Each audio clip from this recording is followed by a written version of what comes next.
Pour comprendre ce qui a mis le feu aux poudres au Sénégal, il faut remonter au 3 février dernier. On apprend dans la presse qu'une plainte pour viol présumé et menace de mort a été déposée par une jeune femme contre le député et leader du parti, le PASTEF, Ousmane Sonko. Adji Sarr, c'est le nom de la plaignante, qui travaille dans un institut de massage, le Sweet Beauté, explique que l'homme politique aurait exigé d'elle des faveurs sexuelles et l'aurait menacée de 2 armes. Elle explique ne plus vouloir être un objet sexuel et ne plus supporter ces viols répétés. Des accusations immédiatement démenties par Ousmane Sonko, mais voilà, l'affaire est lancée, les médias s'en emparent et comparent l'histoire à l'affaire DSK en France. Il faut dire qu'il y a des similitudes.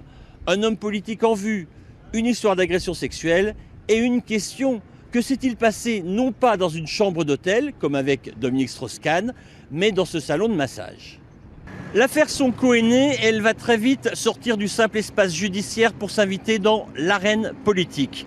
Car Ousmane Sonko n'est pas un homme politique comme les autres. Il est donc député, il est aussi leader du parti Le PASTEF et il est arrivé 3e à l'élection présidentielle de 2019. Il a un discours anti-élite, anti-français qui plaît notamment à la jeunesse, qui voit en lui leur futur président. C'est donc un homme politique national et l'un des principaux chefs de l'opposition qui se retrouve englué dans une affaire d'agression sexuelle. Mais qui dit homme politique et surtout député, dit aussi immunité parlementaire.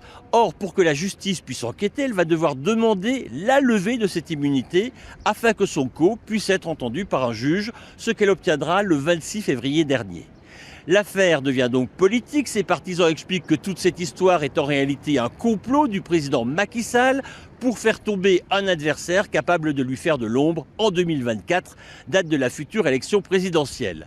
La tension dans le pays commence à monter, notamment chez les jeunes, qui se voient déjà privés de leur porte-parole, ce qu'ils ne peuvent accepter.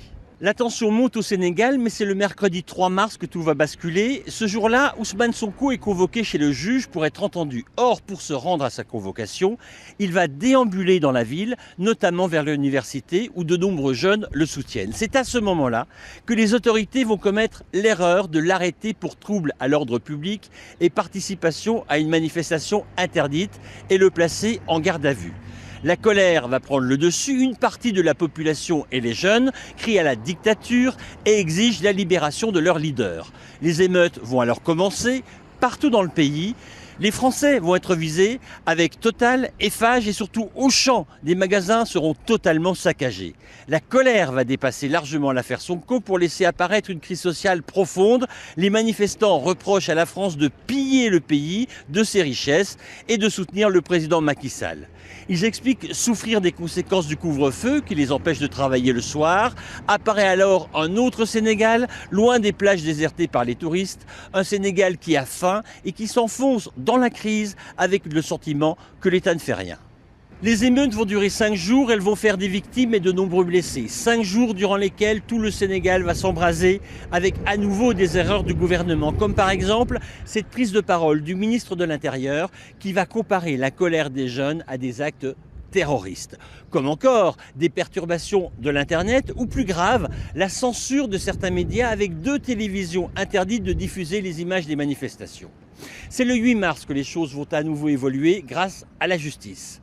La garde à vue d'Ousmane Sonko sera levée, mais surtout il sera libéré après avoir été mis en examen pour viol, menace de mort et placé sous contrôle judiciaire. Sonko libre, la rue explose de joie et crie sa victoire dans la soirée.